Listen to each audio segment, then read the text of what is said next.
Tuhan ada berjarak antara realita dan kehidupan. Semakin jauh realita yang terjadi daripada yang saudara harapkan, semakin besar kebaikan yang terjadi dilahirkan dari hati. Apapun yang terjadi, katakan kita masih berdamai dengan Tuhan adalah berdamai dengan kehendaknya. Tidak ada perlawanan.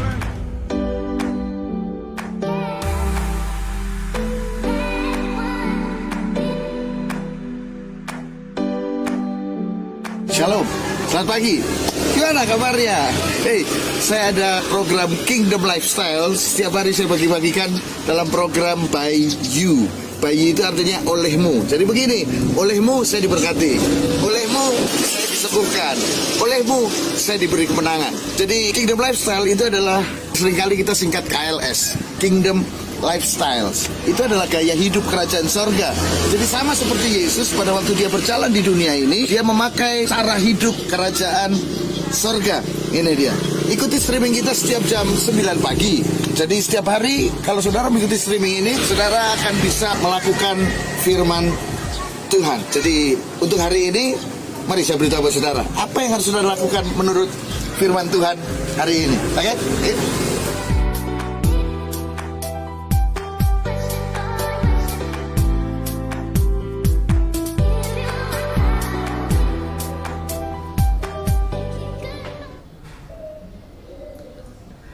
Shalom saudara.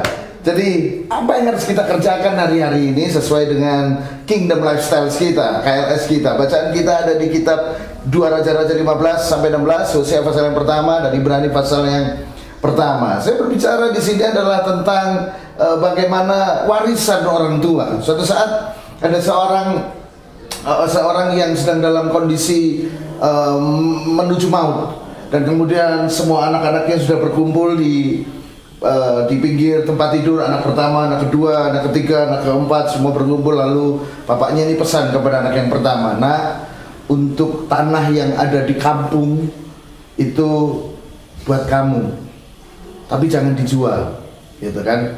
Yang boleh kamu jual yang ada di hutan, kan gitu. Kemudian dia panggil anaknya yang kedua, "Tanah yang di sebelah sana itu kamu boleh jual." "Yang di mana, Pak?" "Yang di pinggir gunung, kamu boleh jual." Lalu dia ngomong sama anaknya yang ketiga, "Nak, tanah yang ada di hutan sebelah kanan itu kamu boleh ambil, kamu boleh jual." Terus kemudian anak yang keempat, "Dan nak, tanah yang di pinggir sungai itu, di desa sebelah sana yang pelosok itu juga kamu boleh jual." Terus anaknya semua sudah nangis semua. Terus bapaknya bilang, "Tetapi tanah yang di pinggir jalan di depan bioskop itu jangan dijual." Anaknya mulai, ternyata bapaknya punya ini tanah lain lagi. Lalu dia bilang, "Tanah yang ada di dekat stadion di pusat kota itu 1 hektar juga jangan dijual. Tanah yang ada di dekat situ perempatan jalan itu juga jangan dijual." Lalu anaknya mulai marah, "Kenapa yang boleh dijual yang di mana, yang di desa-desa di pelosok?" Lalu anaknya yang paling tua memberanikan diri, "Pak, kenapa justru tanah-tanah di situ tidak boleh dijual, tidak boleh diambil? Itu tanah-tanah yang di sana kamu yang kasihkan kepada kita." Lalu bapaknya bilang gitu, "Iya, itu tanah orang, bego." Ternyata bukan tanah bapaknya. Jadi kalau saudara baca dalam Alkitab ini, saudara akan melihat bahwa warisan orang tua itu sangat penting sekali. Tetapi mari saya beritahu kepada saudara, warisan yang saya maksudkan di sini itu bukanlah sebuah warisan yang berbicara tentang harta, benda, dan kekayaan, tetapi sebuah warisan yang lebih daripada itu. Mari saya ajak saudara buka dalam kitab hari ini, bacaan kita 2 Raja-Raja pasal yang ke 15 ini. Maka saudara akan melihat di situ. Ini dia, 2 Raja-Raja pasal yang ke 2 Raja-Raja pasal yang ke-15, ayatnya yang ke, ini dia, 15. Ini ayat yang ketiga. Saya baca dari ayat yang pertama deh. "Dalam tahun ke-27 zaman Yerobeam raja Israel, Azaria anak Amasya raja Yehuda menjadi raja. Ia berumur 16 tahun pada waktu ia menjadi raja." Ayat yang ketiga, "Ia melakukan apa yang benar di mata Tuhan, tepat seperti yang dilakukan Amazia ayahnya. Jadi rupanya di sini adalah seorang anak melakukan tepat seperti yang dilakukan oleh ayahnya. Ini berbicara tentang apa, saudara? Ini berbicara tentang warisan. Hari ini seorang anak dia akan melakukan apa yang dilakukan oleh ayahnya. Kalau saudara lihat dalam kitab raja-raja ini, semua mereka ada banyak raja di situ dan orang tua mereka yang mengajarkan. Ada raja yang memerintah cuma 2 tahun, bahkan ada raja yang cuma memerintah 1 bulan. Rupanya karena apa? Karena mereka mendapatkan contoh yang buruk dari kedua orang tua mereka. Tetapi Alkitab mencatat hari ini bahwa Amazia, Yotam, mereka melakukan apa yang mereka lihat dari orang tuanya. Jadi rupanya satu hal yang saudara perlu pikirkan hari ini adalah warisan apa yang akan saudara berikan buat anak-anak saudara. Ini dia warisan. Sekali lagi, kalau harta itu cepat habis, warisan di sini adalah apa? Teladan. Warisan di sini adalah apa? Pengenalan saudara akan Tuhan. Bagi saya, seorang orang tua, ada hal yang wajib ditinggalkan buat anak-anaknya. Yang pertama itu adalah apa? Pengenalan yang benar akan Tuhan. Jadi setiap saudara hari ini, para orang tua yang menyaksikan program ini, by you, olehmu maka aku diberkati, olehmu maka aku dimenangkan. Dalam program ini saudara akan melihat bahwa warisan apa yang saudara tinggalkan buat anak-anak saudara. Yang pertama adalah seorang orang tua harus memberikan mengajarkan pengenalan yang benar akan Tuhan.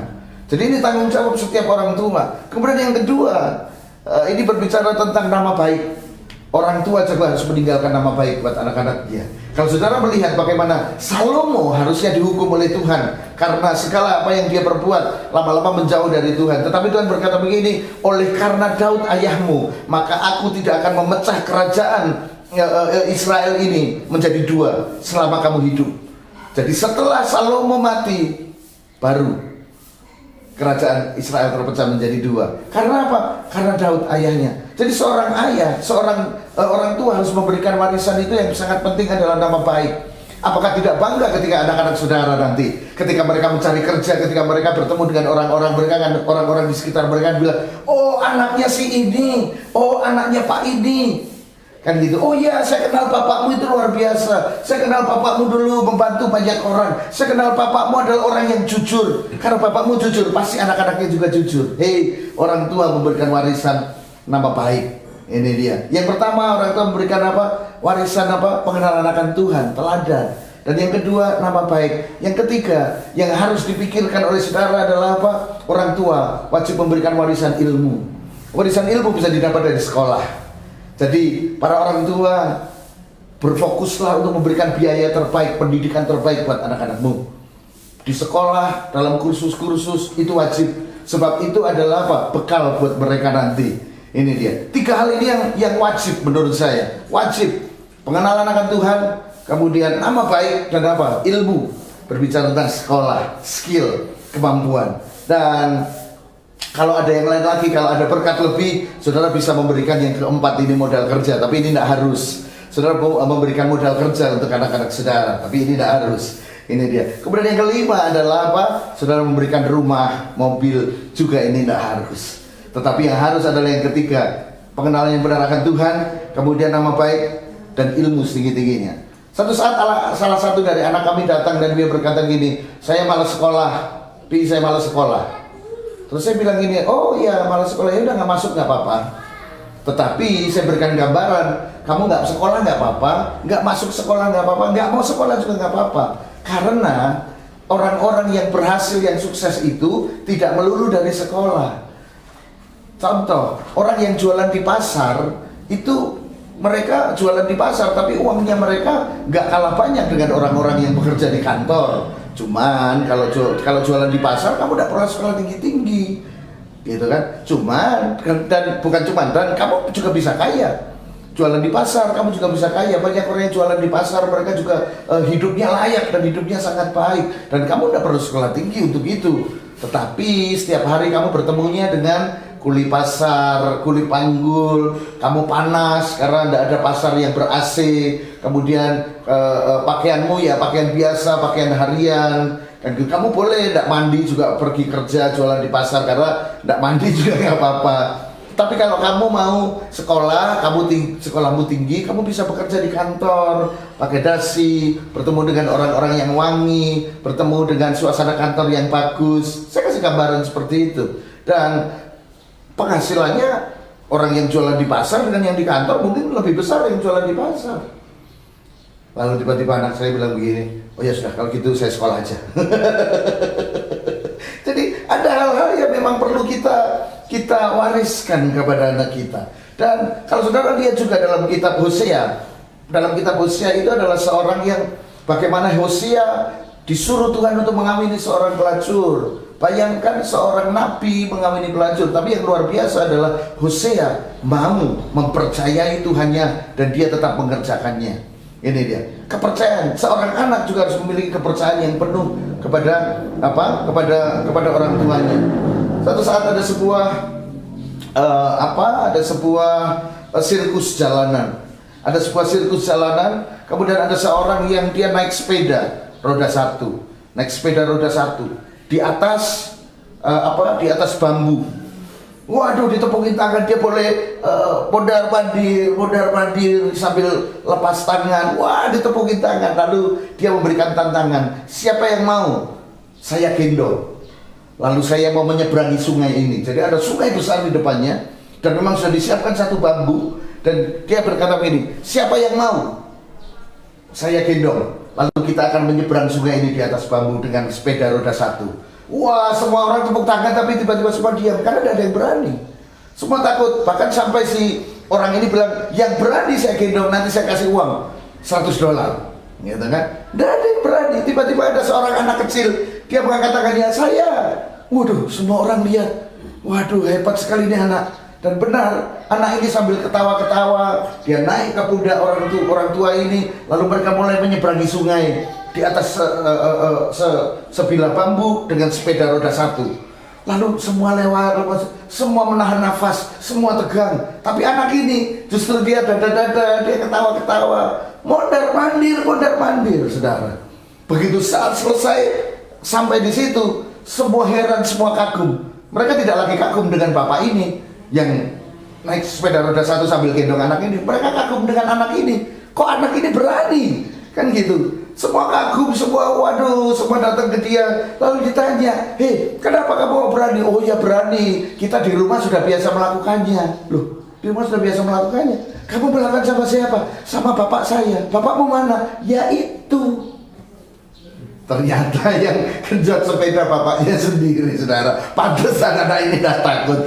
Saya memberitahu saudara, kalau saudara mempercayai Tuhan saudara adalah Bapa saudara, tidak ada ketakutan dalam hidupmu. Makanya anak-anak kecil itu, anak-anak kecil, waktu dia masih kecil dia dilempar-lempar, dia ketawa-ketawa karena dia tahu bahwa ketika papanya melempar pasti ditangkap. Kan ada orang tua yang lempar, terus ada telepon ditinggal.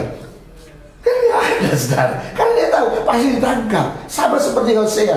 Ada banyak hal yang bisa kita ceritakan mengenai Hosea, tetapi ini berbicara tentang trusting to God. Ini dia, percaya kepada Tuhan.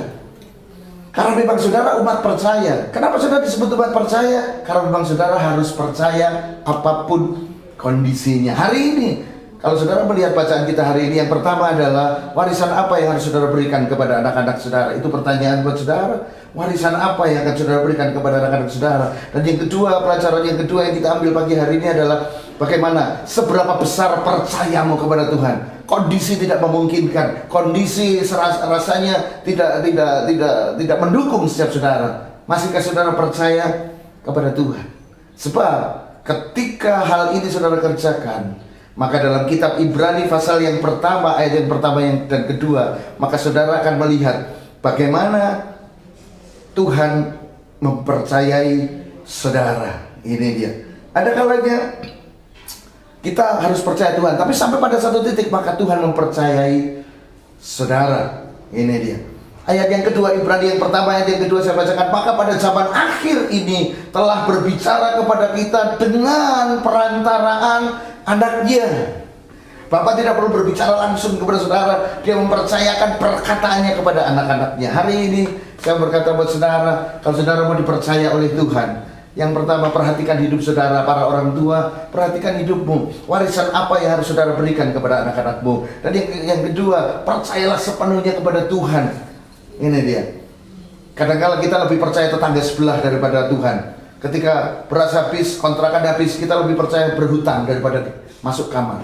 Saya berkata sejak beberapa tahun yang lalu, saya berkata kepada jemaat, saya berkata, jangan berhutang. Kalau engkau mengalami kekurangan, engkau mengalami kebutuhan, jangan buru-buru berhutang. Masuk kamar, minta hikmat pada Tuhan, maka Tuhan akan memberikan jalan keluar kepada saudara.